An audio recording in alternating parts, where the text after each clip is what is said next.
चलो उत्तर प्रदेश देख रहे थे कि पहला जो सेगमेंट था, पहला जो लेक्चर था वो ये था कि उत्तर प्रदेश की सीमाएं क्या है, कौन कौन से उत्तर प्रदेश के जिले कैसे क्या है, ये स्थिति बनी थी। अब जो दूसरा जो टॉपिक है इसी में, वो हमारा टॉपिक है यूपी का भूगोल। यूपी का भूगोल, और भूगोल में जो हमारा पहला टॉपिक है वो हमारा यूपी की मिट्टी या फिर सॉइल। सॉइल ये, इसके बाद जो टॉपिक आएगा वो हमारा आएगा यूपी की कृषि, है ना, फिर आएगा यूपी की जलवायु। ये दो टॉपिक, ठीक। तो पहला जो हमारा टॉपिक है वो है यूपी की सॉइल या फिर यूपी की मिट्टी। तो यहाँ पर यूपी की मिट्टी समझने से पहले हमें देखना होगा कि यूपी कितने क्षेत्रों में बटा हुआ है। यूपी जो है वो कैसे बटा हुआ है, कितने क्षेत्रों में बटा हुआ है ये। तो पहले तो यूपी का मैप,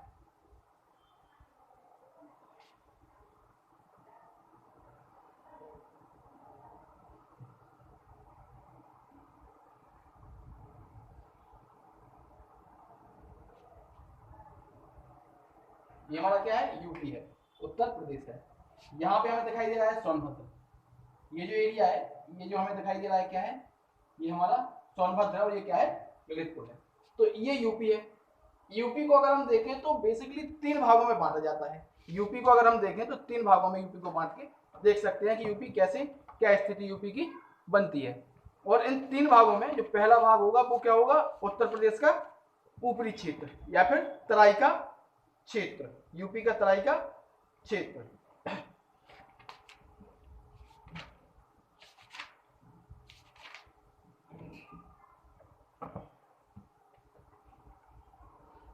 या हम सीधे कहें कि ये वाला जो एरिया होगा ना, ये वाला जो एरिया होगा, ये वाला एरिया हमारा कहलाएगा यूपी का पर्वत पादीय क्षेत्र या पर्वत पादीय क्षेत्र। ये वाला जो एरिया हमारा कहलाएगा यूपी का पर्वत पादीय क्षेत्र।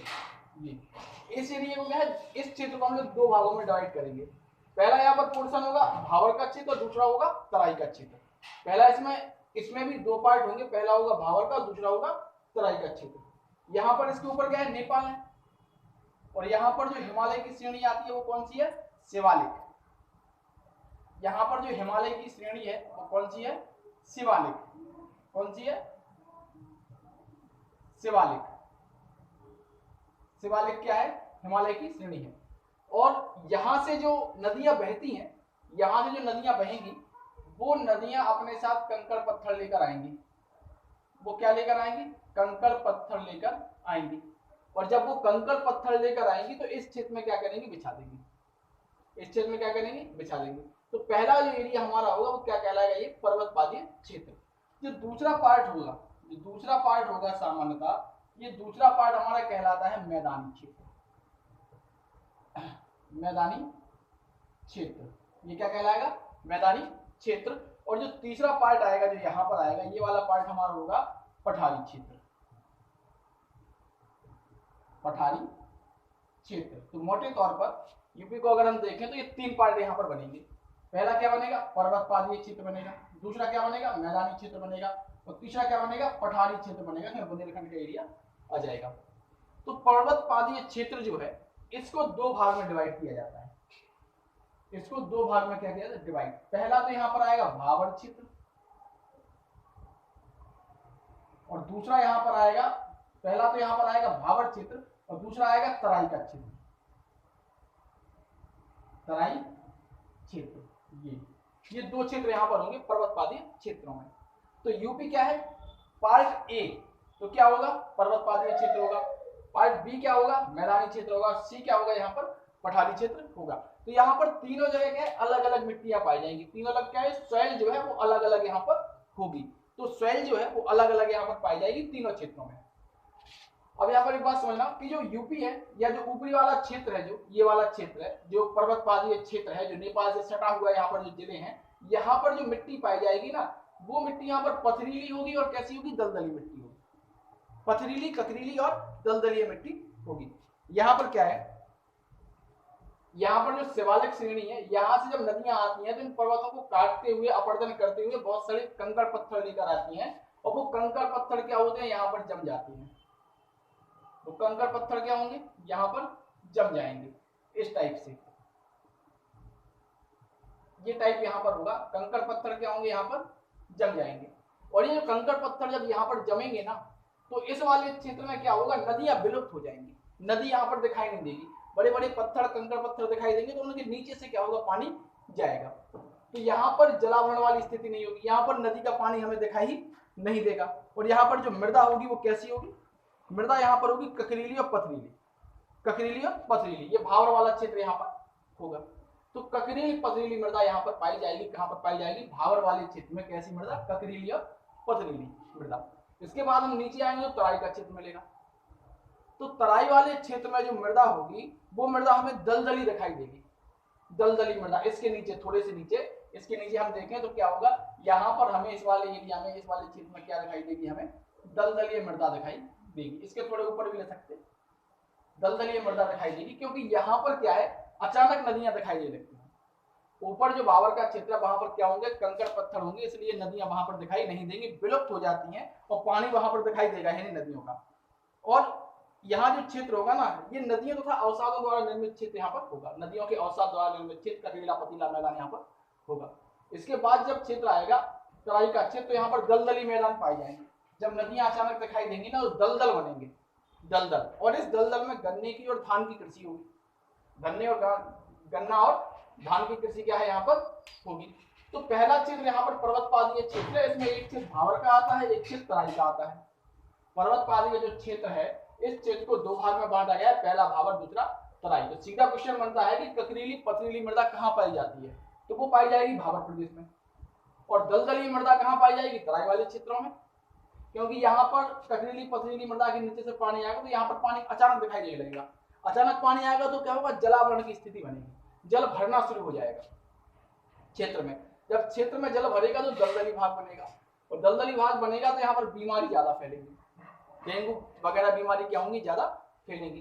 तो ये जो पार्ट 1 है, पर्वतपादीय क्षेत्र जो है, पार्ट ए जो है, इस पार्ट की मृदा दो प्रकार की होगी, क्षेत्र दो प्रकार का होगा, एक भावर क्षेत्र होगा और एक कैसा होगा, तराई का क्षेत्र होगा, जो अलग अलग कंडीशन यहाँ पर दिखाएगा। ये दूसरा भाग है मैदानी। दूसरा भाग क्या है, मैदानी। ये जो भाग हमें दिख रहा है, ये क्या है, मैदानी भाग है, उत्तर प्रदेश का मैदानी भाग है। इसका निर्माण हुआ है, इस मैदानी भाग का निर्माण हुआ है नदियों के द्वारा लाए गए अवसादों के द्वारा। जो नदियां हैं, उन नदियों के द्वारा जो अवसाद लाए गए हैं, उनसे इस मैदानी क्षेत्र का क्या होगा, निर्माण होगा। इनसे इस मैदानी क्षेत्र का क्या होगा, निर्माण होगा। और यहाँ पर जो मृदा पाई जाएगी वो सामान्यतः पाई जाएगी जलोढ़ मृदा। कैसी मृदा, जलोढ़ मृदा। जलोढ़ मृदा यहाँ पर पाई जाएगी। जलोढ़ मृदा जो होती है वो दो प्रकार की होती है, एक जलोढ़ मृदा यहाँ पर कहलाएगी खादर, और एक कहलाएगी बांगर। खादर मृदा जो होगी, जो खादर मिट्टी जो होगी, वो मिट्टी अलग होगी, और बांगर मृदा होगी वो क्या होगी, अलग होगी। तो ये मैदानी क्षेत्र है। इस मैदानी क्षेत्र में क्या है, अलग से मिट्टी पाई जाएगी, कई भाग की, कई प्रकार की मिट्टी यहाँ पर पाई जाएगी। इसमें से हम कहेंगे जलोढ़ मृदा पाई जाएगी। जलोढ़ के बाद अगर देखें तो लवड़ी क्षारीय मृदा होगी, मरुस्थलीय मृदा होगी, भूर मृदा होगी, और भूर के साथ साथ अगर देखें तो एक मृदा होती है काली या फिर रेगोर, जिसको हम क्या कहते हैं, करेल मृदा भी कहते हैं, रेगोर कहते हैं, कपास की मृदा भी कहते हैं, तो वो भी यहाँ पर क्या होगी, पाई जाएगी। इसके बाद जो क्षेत्र आता है, इसके बाद जो क्षेत्र आता है, ये वाला क्षेत्र,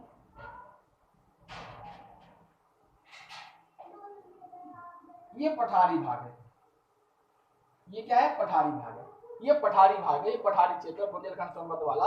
तो यहाँ पर पठारी मृदा पाई जाएगी। पठारी क्षेत्र में पाई जाने वाली मृदा जैसे लाल मृदा होगी, पड़ुआ मृदा होगी, मार मृदा होगी, राकड़ मृदा होगी, या भंडा मृदा होगी। ये पहाड़ी क्षेत्र, पठारी क्षेत्रों में क्या है, हमें दिखाई देगी। तो ये तीन पार्ट यूपी के क्या है, ये तीन पार्ट है जो क्या दिखा रहे हैं, मृदा की बात कर रहे हैं कि मृदा कैसी यहाँ पर पाई जाएगी। तो जलोढ़ मृदा जो होगी वो नदियों के अवसादों द्वारा बनेगी, इस मैदानी क्षेत्र में पाई जाएगी। तो पार्ट ए, पार्ट बी और part C, A B C, तीन क्षेत्र यहाँ पर होंगे यूपी के, और तीन क्षेत्रों में क्या है, अलग अलग मृदा होगी। तो ये एरिया है यूपी का, व्यापक तौर पर तीन भागों में बांटा गया है। पहला क्या है, पर्वतपादीय क्षेत्र है, दूसरा क्या है, मैदानी क्षेत्र, और तीसरा क्या है, पठारी क्षेत्र है। सेम ऐसे ही मैप बनाना है जैसे कि ये बना हुआ है, ठीक है, ऐसा ही बनाना है मैप जैसा बना हुआ है, ठीक है। इसके बाद देखो, अब हम देखेंगे वर्गीकरण, मृदा का वर्गीकरण, कि भाई मृदा ठीक है, लेकिन इसका वर्गीकरण कैसे है, जो भी डिस्कस किया है वही सब आएगा इसमें, और यहीं से प्रश्न बनते हैं पेपर में। तो जो मृदा का वर्गीकरण है वो हमें देखना है कि कैसे मृदा का वर्गीकरण होगा।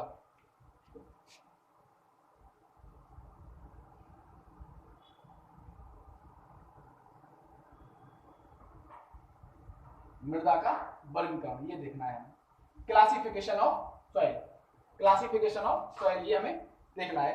तो मृदा के वर्गीकरण को अगर हम देखें तो हमें यूपी के क्षेत्र को 3 भागों में बांटा है, इन 3 भागों में ही बांटकर हमें देखना होगा।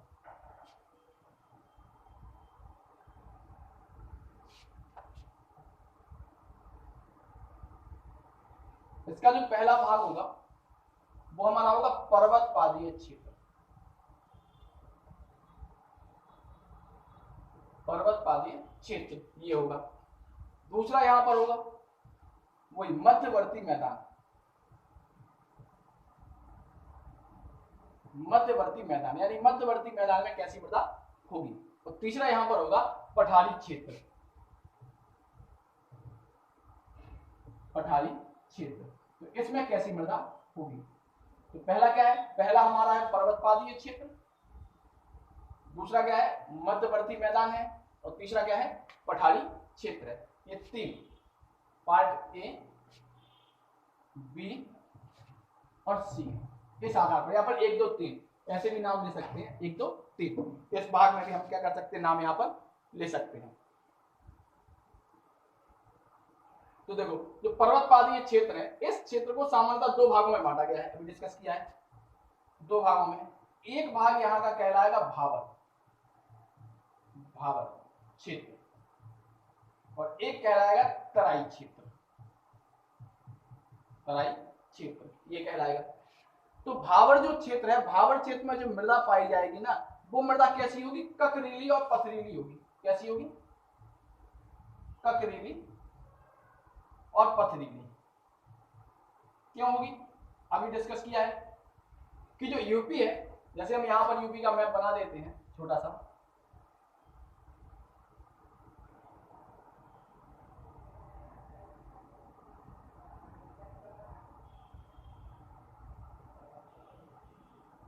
ये तो ये वाला जो एरिया होगा ना, इसके ऊपर वाला क्षेत्र, यहाँ पर क्या है शिवालिक पर्वत श्रेणियां हैं।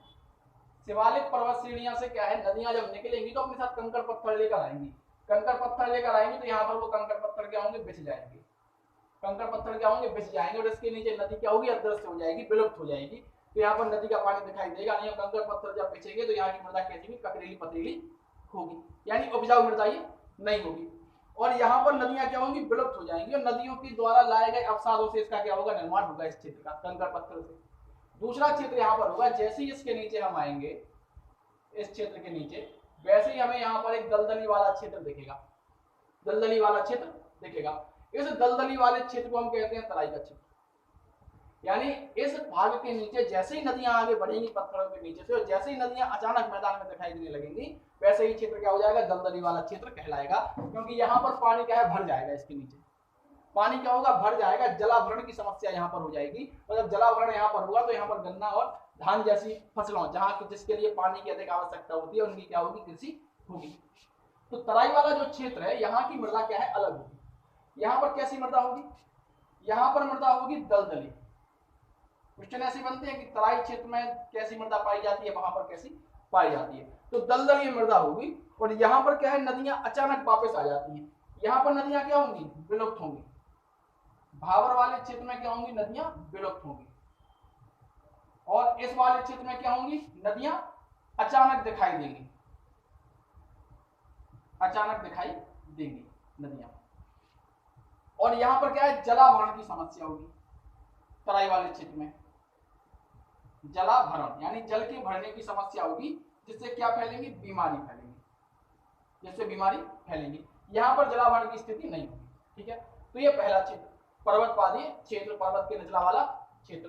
दूसरा आता है मध्यवर्ती मैदानी भाग या फिर मैदानी भाग। अब मैदानी भाग में अगर हम देखें तो मैदानी भाग में सबसे बड़ी चीज है कि यहाँ पर जो मृदा पाई जाएगी वो जलोढ़ पाई जाएगी। पहली बात तो यहाँ पर मृदा कैसी पाई जाएगी, जलोढ़, जलोढ़ मृदा क्या होगी, यहाँ पर दिखाई देगी। यहाँ पर जो जलोढ़ मृदा है वो 2 प्रकार की होती है।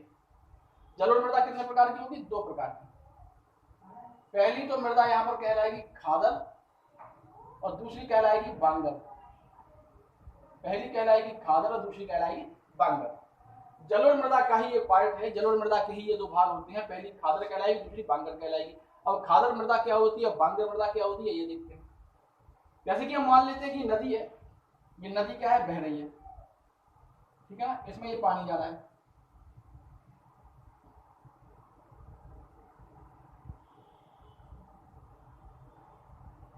अब जैसे ही इस नदी का जल स्तर बढ़ेगा, जैसे ही इस नदी का जल स्तर बढ़ेगा, इस नदी का पानी क्या होगा, इस वाले एरिया में, इस वाले क्षेत्र में क्या होगा, इसके पास वाले क्षेत्र में क्या होगा, फैलना शुरू हो जाएगा। जैसे ही इसका जल स्तर बढ़ेगा नदी वाले क्षेत्र का, वैसे ही यहाँ से क्या होगा, जल फैलना शुरू हो जाएगा, और जल क्या होगा, बगल वाले क्षेत्र में जाएगा। नदी के, जैसे नदी ये है तो नदी में जैसे ही बाढ़ आएगी या जल स्तर बढ़ेगा इसका, तो पानी क्या होगा, साइड वाले भागों में फैलेगा। जब पानी साइड वाले भागों में फैलेगा तो इस पानी के साथ आए हुए अवसाद जो पदार्थ होंगे, वो पदार्थ क्या होंगे, इस धरातल पर फैल जाएंगे। इस धरातल पर फैलेंगे तो एक नई परत का निर्माण करेंगे, नई परत का निर्माण करेंगे, और इसी क्षेत्र को हम कहते हैं खादर, खादर क्षेत्र। इसी को हम क्या कहते हैं, खादर क्षेत्र और खादर मृदा। यहाँ पर क्या होता है, इस मृदा का निर्माण प्रतिवर्ष नया होता है, क्योंकि हर वर्ष इस क्षेत्र में बाढ़ आती है। हर वर्ष क्या होगा, यहाँ पर जल स्तर बढ़ेगा, हर साल जब जल स्तर बढ़ेगा तो वो जल क्या होगा, हर साल फैलेगा। तो हर बार क्या होगा, वहां पर जो पुरानी मृदा होगी उसके ऊपर जब जल फैलेगा, जब वहां पर जल आगे बढ़ेगा तो वहां पर क्या है, जो अवसाद होंगे ना इस जल में, वो अवसाद उस मिट्टी पर मिल जाएंगे ऊपर। जब मिट्टी पर मिलेंगे तो नई मृदा का क्या होगा, निर्माण होगा। इसीलिए इसको खादर मृदा को यहाँ पर नवीन जलोढ़ मृदा भी कहते हैं। क्या कहते हैं, नवीन जलोढ़ मृदा। इस खादर मृदा को नवीन जलोढ़ मृदा भी कहते हैं। यहाँ पर बनाते जाना क्योंकि मिटाएंगे अभी आगे, जब यहाँ पर और मृदा देखेंगे तो इसको मिटा देंगे, इसलिए बनाते जाना ये, ठीक है। तो नवीन जलोढ़ मृदा कहेंगे। ये मृदा उपजाऊ होती है, ये फर्टाइल मृदा होगी, फर्टाइल मतलब उपजाऊ मृदा होगी। इसलिए यहाँ पर क्या है कि भाई जब नई मृदा आएगी तो उसमें क्या है, पोषक तत्व ज्यादा होंगे, अच्छे पोषक तत्व होंगे। जब अच्छे पोषक तत्व होंगे तो यहाँ पर फर्टिलाइजर्स का प्रयोग करना ज्यादा प्रयोग नहीं किया जाएगा। तो और यहाँ पर क्या किया जाएगा, लेकिन कम होगा, लेकिन ज्यादा नहीं होगा। इसलिए मृदा क्या करती है, अच्छा उत्पादन देती है। भाई पोषक तत्व तो मिल रहा है ना, नदियों की जो जल स्तर बढ़ रहा है तो उससे क्या हो रहा है, पोषक तत्व मिल रहा है। जब नया पानी आ रहा है, तो नया पानी बहता हुआ आ रहा है, तो उस पानी में कई प्रकार के अवसाद भी तो आ रहे हैं। जब वो कई प्रकार के अवसाद आएंगे तो जमीन पर बिछेंगे, जब वो बिछेंगे तो क्या होगा, नई मृदा का क्या होगा, निर्माण होगा ना। जब नई मृदा का निर्माण होगा तो उसमें पोषक तत्व की कमी होगी कि प्रचुरता होगी, प्रचुरता होगी। पोषक तत्व क्या होंगे, यहाँ पर प्रचुर मात्रा में पाए जाएंगे। पोषक तत्व क्या होंगे, प्रचुर मात्रा में पाए जाएंगे। और यहाँ पर जो खादर मृदा है ना, ये नवीन होगी ना, प्रतिवर्ष परिवर्तित होगी। अच्छा, ये ऐसे यहाँ पर ही होगा कि प्रतिवर्ष क्या होगी, नई मृदा होगी। क्यों होगी, क्योंकि भाई नया पानी आएगा। जैसे मान लो इस साल बाढ़ आ गई, अब इस साल क्या होगी, खेती हो जाएगी, हो गई नॉर्मल सीजन में। खेती बात क्या है, अगले वर्ष पानी बरसा और जल स्तर बढ़ा तो फिर बाढ़ आएगी। जब बाढ़ आएगी तो नए पोषक तत्व क्या होंगे, उस मिट्टी में समाहित हो जाएंगे। पोषक तत्व समाहित होंगे तो क्या होगी, वहां पर मृदा क्या हो जाएगी, नई हो जाएगी ना, परिवर्तित हो जाएगी ना। तो ये क्या बन जाएगी, खादर मृदा बन जाएगी। खादर यानी इस वाले क्षेत्र को क्या कहेंगे हम, खादर मृदा वाला क्षेत्र। नदी के किनारे वाले क्षेत्र को, नदी के किनारे वाली जो मृदा होगी वो खादर मृदा यहाँ पर कहलाएगी। इसको हम नवीन जलोढ़ मृदा कहते हैं। हल्के लाल भूरे रंग की, हल्के भूरे रंग की ये होती है। कैसी होती है, हल्के भूरे रंग की होगी और छिद्र युक्त होगी। ये मृदा कैसी होगी, ये मृदा होगी हल्के भूरे रंग की, हल्के भूरे रंग की ये मृदा होगी। और कैसी होगी, छिद्र युक्त होगी। लिखते जाना, अभी मिटाएंगे इसको, बना बताओगे, लिख नहीं पाए, है ना। छिद्र युक्त होगी, हल्के भूरे रंग की मृदा होगी और कैसी होगी, छिद्र युक्त मृदा होगी। इसमें 6 टाइप के पाए जाएंगे। तो ये खादर मृदा होगी, नवीन जलोढ़ मृदा। ये उपजाऊ होती है।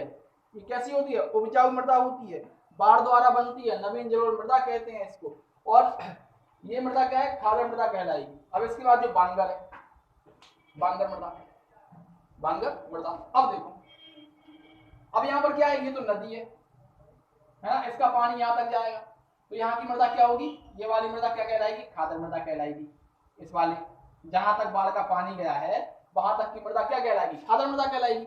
लेकिन इसके ऊपर की जो मृदा होगी, ऊपर की जो मृदा होगी, ये मृदा क्या होगी, यहाँ पर पानी नहीं पहुंचेगा, तो इसलिए हम इसको कहेंगे बांगर मृदा। क्या कहेंगे, बांगर मृदा। यहाँ की जो मृदा होगी वो क्या होगी, बांगर होगी, क्योंकि यहाँ पर जल का स्तर नहीं बढ़ेगा, या जल यहाँ पर पहुंचेगा ही नहीं। जब जल स्तर यहाँ पर नहीं पहुंचेगा तो क्या होगा, यहाँ जब जल स्तर नहीं पहुंचेगा तो ये मिट्टी क्या होगी, लगातार एक ही सीजन की लगातार ऐसी ही रहेगी, इसलिए कम उपजाऊ होगी। खादर मृदा की अपेक्षा ये वाली मृदा कैसी होगी, कम उपजाऊ होगी, क्योंकि यहाँ पर बाढ़ का पानी नहीं पहुंच रहा है, और बाढ़ का पानी जब इस क्षेत्र में नहीं जा रहा है, दोनों क्षेत्र में नदियों की दोनों साइड ऊपरी वाले भाग में नहीं जा रहा है, तो यहाँ की मृदा कैसी होगी, कम उपजाऊ होगी। जलोढ़ इस खादर मृदा की अपेक्षा कैसी होगी, कम उपजाऊ मृदा होगी, और यहाँ पर फर्टिलाइजर का प्रयोग क्या होगा, व्यापक रूप से होगा या ज्यादा होगा। फर्टिलाइजर का प्रयोग कैसा होगा, ज्यादा होगा, ठीक है ना। तो ये चीज, तो अगर हम यहाँ पर देखें जो खादर मृदा जो है, खादर मृदा में चूना की मात्रा ज्यादा होगी, पोटास की मात्रा ज्यादा होगी, मैग्नीशियम की मात्रा ज्यादा होगी, नाइट्रोजन भी क्या होगा, ठीक ठाक होगा। जबकि बांगर वाले क्षेत्र में इन चीजों की क्या होगी, कमी होगी। जब बांगर वाले क्षेत्र में इन चीजों की कमी होगी तो यहाँ पर क्या होगी, यहाँ पर फर्टिलाइजर्स का प्रयोग करना होगा, यहाँ पर उर्वरक का प्रयोग क्या होगा, ज्यादा होगा। उर्वरक का प्रयोग ज्यादा होगा मतलब क्या है, यह मृदा उपजाऊ कैसी है, कम है। उपजाऊ कैसी है, कम है। और बांगर मृदा को हम कहेंगे पुरानी जलोढ़ मृदा। क्या कहेंगे, पुरानी जलोढ़ मृदा। तो बांगर वाला क्षेत्र जो क्या होगा, पुरानी जलोढ़ मृदा वाला क्षेत्र होगा, और यहाँ पर बाढ़ का पानी पहुंचेगा ही नहीं। जब बाढ़ का पानी नहीं पहुंचेगा तो ये क्या होगी, कम उपजाऊ होगी। और इस मृदा को पुरानी जलोढ़ मृदा भी कहते हैं। साथ ही साथ इस मृदा को एक नाम और दिया जाता है, उपहार मृदा। उपहार मृदा इसको नाम दिया जाता है। तो जलोढ़ मृदा जो है वो दो भागों में बांटी जाती है, पहली खादर में और दूसरी बांगर। यानी इसके दो भाग होते हैं जलोढ़ मृदा के, पहला खादर कहलाता है और दूसरा क्या कहलाता है, बांगर कहलाता है। और ये दोनों क्षेत्र यहाँ पर कैसे बनते हैं। अब जो जलोढ़ मृदा होती है, जलोढ़ मृदा को कुछ अन्य नाम दिए गए हैं, जैसे जलोढ़ मृदा को कुछ अन्य नाम दिए गए, जैसे कद्दारी मृदा। जलोढ़ मृदा को हम लोग कद्दारी मृदा भी कहते हैं, कद्दारी मृदा जलोढ़ मृदा को। इसको भात मृदा भी कहते हैं। ये दोनों क्वेश्चन बने हुए हैं, कद्दारी मृदा किसे कहेंगे और भात मृदा किसे कहेंगे, तो जलोढ़ मृदा का ही क्या होगा, नाम होगा। तो जलोढ़ मृदा यहाँ पर दो भागों में, ठीक है। अब यहाँ पर जलोढ़ मृदा के बाद आती है लवणीय मृदा। लवणीय मृदा, ठीक है। तो ये बना दे जाना इसको, बाद में नहीं, ठीक है ना। तो ये कंडीशन होगी, ठीक। साथ में लिखना।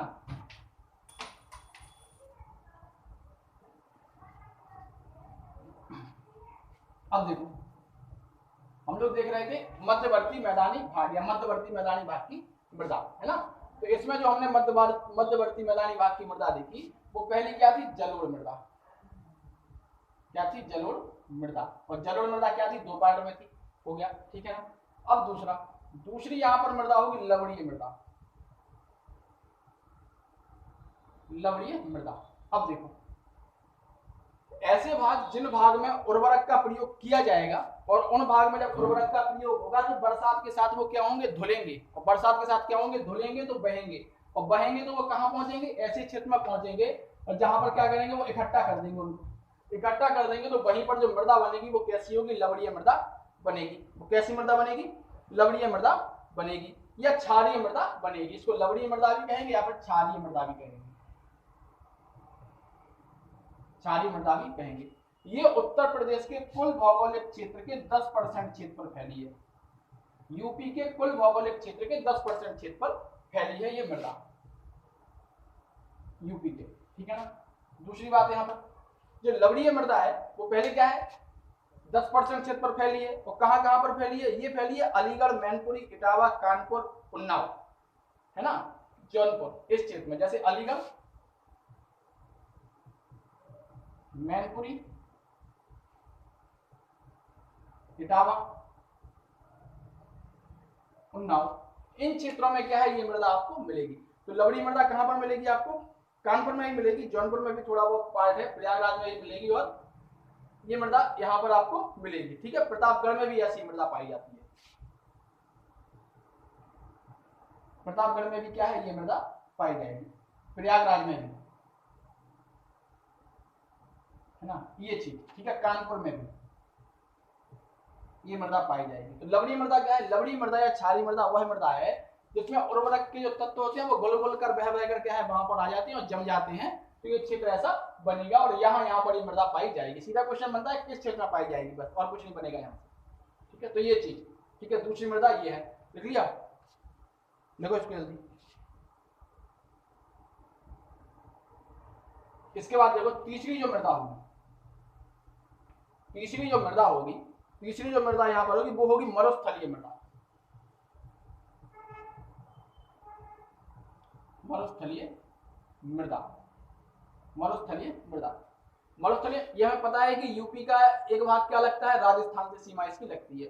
तो राजस्थान से लगने वाली जो बॉर्डर है उस क्षेत्र पर क्या पाई जाएगी, मरुस्थलीय मृदा पाई जाएगी। राजस्थान वाला जो क्षेत्र है, जैसे आगरा, मथुरा, अलीगढ़ वाला जो क्षेत्र है, वहां पर कैसी मृदा पाई जाएगी, मरुस्थलीय मृदा पाई जाएगी। कहां पर, आगरा, मथुरा और अलीगढ़, यहां पर क्या पाई जाएगी, ऐसी मृदा पाई जाएगी। सामान्य तौर पे अगर ये यूपी है, मैप में बना लेना इसको,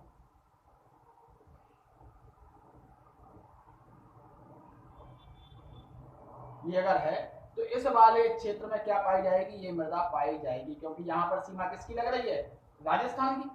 तो इस वाले क्षेत्र में कैसी मृदा पाई जाएगी, मरुस्थलीय मृदा यहाँ पर पाई जाएगी। ठीक है, तीसरी प्रकार की मृदा क्या है, मध्यवर्ती मैदानी भागों में मरुस्थलीय मृदा। ठीक है, तो ये कहाँ पाई जाएगी, आगरा, मथुरा, अलीगढ़ में। इसके बाद अगर जो मृदा है तो वो आती है हमारी भूड़ मृदा। तीसरी क्या है, मरुस्थलीय मृदा। चौथी मृदा यहां पर आती है भूड़ मृदा। भूड़ मृदा,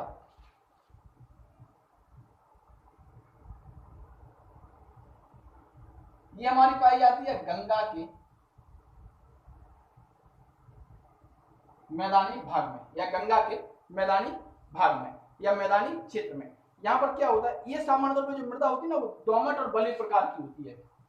ये कैसी होती है, दोमट और बलुई प्रकार की मृदा है। यहाँ पर क्या है, भूड़ मृदा, यहाँ पर क्या है, यहाँ पर क्या होता है, इस क्षेत्र में मैदानी भाग में गंगा के, यहाँ पर इस मृदा की क्या है ना, 10 से लेके 20 फुट ऊंचे ऊंचे ऐसे टीले बन जाती हैं। ऐसे टीले बन जाएंगे, बना लेना है टीले, ऐसे टीले बन जाएंगे। इन टीलों वाली मृदा को हम कहते हैं भूड़ मृदा। इन टीले वाले मृदा की हम क्या कहेंगे, भूड़ मृदा करेंगे। ये ऐसे टीले बन जाएंगे और इन टीलों को हम क्या कहेंगे, भूड़ मृदा यहाँ पर कहेंगे। ठीक है, तो ये जो टीले जो है ना, ये भूड़ मृदा कहलाएंगे। ठीक है, भूड़ मृदा ये होंगे। ठीक, ये कहां पाए जाएंगे, गंगा वाले क्षेत्रों में। इन टीलों को कहा जाएगा भूड़ मृदा, और ये कैसे होंगे, दोमट और बलुई प्रकार की मृदा से बने होंगे। ठीक है, पांचवा यहाँ पर जो मृदा आएगी हमारी, वो पांचवी मृदा यहाँ पर आएगी काली मृदा, रेवल मृदा, है ना, हो गया ये। अगला जो यहाँ पर गंगा के मैदानी भाग में जो मृदा पाई जाएगी वो कौन सी होगी, काली मृदा। काली मृदा, अब जो काली मृदा के अन्य नाम है, जैसे इसको रेवल मृदा भी कहते हैं, जैसे इसको कपास मृदा भी कहते हैं, क्योंकि यहाँ पर कपास की खेती होती है। और जैसे इसको एक मृदा और कहते हैं, करेल मृदा। करेल मृदा ये कहते हैं। ठीक है ना, तो एक काली मृदा भी होगी, इसको हम कपासी मृदा भी कहेंगे, रेवल मृदा भी कहेंगे। ये पाई जाएगी यूपी के पश्चिमी भाग में। ये वाला जो एरिया यहाँ पर दिखाई देगा ना, इस वाले एरिया में ये मृदा पाई जाएगी। ठीक है, उत्तर प्रदेश के पश्चिमी भाग में ये मृदा मिलेगी। तो लिख लेना, उत्तर प्रदेश के पश्चिमी भाग में, उत्तर प्रदेश के पश्चिमी भाग में। और यहां पर क्या होगी, खट्टे फलों की खेती होगी। खट्टे फल की क्या होगी, खेती होगी। तो ये मृदा, तो हमने दो भाग देख लिए, पर्वतपातीय क्षेत्र देख लिया, मध्यवर्ती क्षेत्र देख लिया, और पठारी क्षेत्र हमें देखना है। तो यहाँ पर पर्वतपातीय क्षेत्र में दो प्रकार की मृदा, एक तो भावर क्षेत्र यहाँ पर होगा, एक क्या होगा, तराई क्षेत्र होगा। और मध्यवर्ती भाग में ये 5 प्रकार की मृदा होंगी। जो मध्यवर्ती भाग है, जो यहाँ वाला भाग है, ये वाला, तो यहाँ पर क्या होगी, इस वाले भाग में, पूरे के पूरे इस वाले भाग में, इस वाले भाग में ये 5 प्रकार की मृदा पाई जाएगी। इसके नीचे जो पार्ट होगा, इसके नीचे जो पार्ट होगा ना, ये प्लस प्लस कर दे रहे हैं, जहां प्लस प्लस वाले निशान बनी है, ये होगा पठारी क्षेत्र। तो पठारी क्षेत्र पर मृदा क्या होगी, अलग प्रकार की मृदा होगी। पठारी क्षेत्र पर मृदा क्या होगी, अलग प्रकार की मृदा होगी। ठीक है, तो देख ध्यान देना, काली मृदा के अलग अलग कुछ नाम है, ये पेपर पूछे जाते हैं, इसको क्या कहते हैं। ठीक है ना, अब देखो पठारी क्षेत्र में जो मृदा पाई जाएगी उसमें सबसे पहली मृदा है लाल मृदा। पठारी क्षेत्र में जो मृदा पाई जाएगी ये है लाल मृदा। सबसे पहले लिखते जाना क्रम से, ठीक है ना। अब लाल मृदा का निर्माण कैसे होगा, लाल मृदा का निर्माण होगा विंध्यन या फिर विंध्य पर्वत श्रेणी जो है, विंध्य पर्वत श्रेणी जो है, विंध्य श्रेणी के टूट फूट से इस मृदा का क्या होगा, निर्माण होगा। लाल मृदा जो है वो कैसे बनेगी, वो विंध्य पर्वत श्रेणी की टूट फूट से ये मृदा बनेगी। जो लाल मृदा है वो कैसे बनेगी, विंध्य पर्वत श्रेणी की टूट फूट से बनेगी ये मृदा। अब ये मृदा कहाँ पाई जाएगी? ये मृदा सामान्यतः होगी प्रयागराज में, ललितपुर में, झांसी में, है ना, चंदौली और सोनभद्र। ये मृदा कहाँ पर पाई जाएगी? ये जो लाल मृदा होगी वो सामान्य तौर पे प्रयागराज में देखने को मिलेगी आपको, ललितपुर में मिलेगी, झांसी में मिलेगी, चंदौली में मिलेगी और यहाँ पर सोनभद्र, इन क्षेत्रों में आपको ये मृदा मिलेगी। इस मृदा का निर्माण होता है विंध्यन श्रेणी की, जो पर्वत श्रेणी जो है, जो यहाँ से निकली हुई है इस वाली श्रेणी से ऐसे इस आकार में, तो वहां से क्या होगी, जब वो उसमें टूट फूट होगी, उन खंडों में, उन शिला खंडों में, पत्थरों में टूट फूट होगी, तब इस मृदा का क्या होगा? निर्माण होगा। तब कौन सी मृदा बनेगी? लाल मृदा बनेगी। विंध्यन श्रेणी से बनेगी, ध्यान रखना, विंध्यन श्रेणी में क्या होगी? टूट फूट होगी, तब क्या बनेगी? ये मृदा बनेगी। और ये कहाँ पाई जाएगी? प्रयागराज, ललितपुर, झांसी, चंदौली, सोनभद्र, इन क्षेत्र में क्या होगी? ये फैली होगी। दूसरी मृदा, पठारी क्षेत्र में जो दूसरी मृदा है, जो पठारी क्षेत्र है, इस पठारी क्षेत्र की दूसरी मृदा है, इसको कहते हैं पड़वा मृदा। पड़ुआ मृदा, पड़ुआ मृदा, ये मृदा कैसी है? पड़ुआ मृदा। ये जो मृदा है ये लाल बलुई प्रकार की होती है। कैसी होती है? लाल बलुई प्रकार की, लाल होगी और बलुई होगी। कैसी होगी? लाल होगी और बलुई होगी। तो जो पड़ुआ मृदा है वो कैसी होगी? लाल होगी और बलुई होगी। और ये पाई कहाँ जाएगी? ये हमारी मिलेगी जालौन में और हमीरपुर में। ये कहाँ मिलेगी? जालौन में और हमीरपुर में, जालौन और हमीरपुर। सीधा क्वेश्चन बनता है, निम्न में से कौन सी मृदा पठारी क्षेत्र में नहीं पाई जाती है? ऐसे, या फिर कौन सी मृदा मध्यवर्ती मैदान में पाई जाती है? नहीं पाई जाती है। और किस क्षेत्र में पाई जाती है? क्षेत्र पूछ लेंगे, तो ये चीज दोनों। तो पड़ुआ मृदा क्या होगी? लाल और बलुई प्रकार की मृदा होगी, जालौन और हमीरपुर में यहाँ पर आपको मिलेगी। इसके बाद है मार मृदा, जो तीसरा नाम है। तीसरा नाम है मृदा का, वो है मार मृदा। मार मृदा तीसरा क्या है? मार मृदा। अब जो मार मृदा होगी ना, ये मृदा एक प्रकार से काली मिट्टी का रूप है। जो काली मृदा है ना, जिसको हम रेगुर कहते हैं, कपासी मृदा कहते हैं और करेल मृदा भी कहते हैं, ये काली मृदा का रूप है। ये कैसा है? काली मृदा का रूप है। और ये हमारा पाया जाएगा कहाँ पे? पश्चिमी यूपी में। भाई काली मृदा कहाँ पाई जाएगी? पश्चिमी यूपी में। तो ये भी उसका एक रूप है, एक टाइप्स है। तो वो भी क्या होगा? वहां पर पाई जाएगी। कहाँ पर पाई जाएगी? पश्चिमी यूपी में। काली मृदा कहाँ पाई जाएगी? पश्चिमी यूपी में। तो माल मृदा क्या है? काली मृदा का एक रूप है। तो ये भी कहाँ मिलेगी आपको? पश्चिमी यूपी में मिलेगी। इसके बाद जो मृदा है वो है राकड़ मृदा। राकड़, ठीक है, तीसरे प्रकार की मृदा ये है माल। चौथी मृदा जो यहाँ पर आएगी वो आएगी राकड़ मृदा। राकड़ मृदा। अब देखो, जो राकड़ मृदा है या फिर राकड़ सॉइल है, ये राकड़ सॉइल आपको लाल और भूरे रंग की मिलेगी। कैसी मिलेगी? लाल और भूरे रंग की। ये जो राकड़ मृदा है वो कैसी होगी? लाल और भूरे रंग की होगी। इतना ही इंपॉर्टेंट है इसमें, ठीक है, लाल और भूरे रंग की होगी। इसके बाद एक मृदा आती है भोंडा मृदा। जो पांचवी मृदा यहाँ पर होगी पठारी क्षेत्र में, वो आपकी पाई जाएगी भोंडा मृदा। भोंडा मृदा, ये भोंडा मृदा जो बनेगी ना, ये बनेगी विंध्यन श्रेणी से। वही विंध्य श्रेणी से क्या होगा? इसका निर्माण होगा। विंध्य श्रेणी से क्या होगा? इसका निर्माण होगा। तो ये मृदा कैसी हो गई? भोंडा मृदा हो गई। तो उत्तर प्रदेश में जो मृदा पाई जाएगी वो ये पाई जाएगी, ये वाली, ठीक है ना। यानी कि उत्तर प्रदेश को अगर हम तीन भाग में बांट देते हैं, जैसे हम मान लेते हैं सामान्य तौर पे ये यूपी है, और यूपी को तीन भाग में बांट दो, 1, 2 और 3। तो ये जो क्षेत्र है ये पर्वतपादीय क्षेत्र है। और ये वाला जो क्षेत्र है बीच वाला, ये हमारा क्या है? मैदानी भाग। क्या है? मैदानी भाग, है ना। और ये वाला जो क्षेत्र है जो माइनस माइनस बना हुआ है, ये हमारा बुंदेलखंड का पठारी क्षेत्र आएगा, ठीक। तो 1, 2 और 3, इन तीन क्षेत्रों में क्या होगी? मृदा अलग अलग पाई जाएगी। ऊपरी वाले क्षेत्र के 2 पार्ट होंगे, भावर क्षेत्र और तराई का क्षेत्र। मध्यवर्ती भाग में 5 प्रकार की मृदा पाई जाएगी। जलोढ़ मृदा पाई जाएगी। जलोढ़ मृदा 2 प्रकार की होगी, खादर और बांगर होगी। फिर लवणी मृदा, मरुस्थलीय मृदा, भूर मृदा और काली मृदा। इसके बाद जो पठारी क्षेत्र होगा, इस पठारी क्षेत्र में 5 प्रकार की मृदा, लाल मृदा, पड़ुआ मृदा, माल मृदा, राठौर मृदा, भंटा मृदा, ये पाई जाएंगी। सीधा क्वेश्चन बनता है कि इनमें में से कौन सी मृदा पठारी क्षेत्र में नहीं पाई जाती है, या कौन सी मृदा मध्यवर्ती मैदान में नहीं पाई जाती है, इस टाइप से। या फिर पूछेंगे खादर मृदा क्या है, कहाँ पाई जाती है, या नई मृदा को क्या कहते हैं, नवीन जड़ों को क्या कहते हैं, पुरानी जड़ों को क्या कहते हैं, जड़ों को क्या कहते हैं, इस टाइप से क्वेश्चन बनेंगे। ठीक है, तो ये मृदा का था। और जब मृदा हम लोग देख रहे हैं ना यहाँ पर, तो मृदा के आधार पर ही क्या होगा, यहाँ पर हमें कृषि देखनी पड़ेगी, एग्रीकल्चर जो है, जलवायु भी देखना पड़ेगा कि कैसे क्या है। ठीक, इसके बाद देखते हैं इसी में थोड़ा मृदा में अभी रोको। ठीक,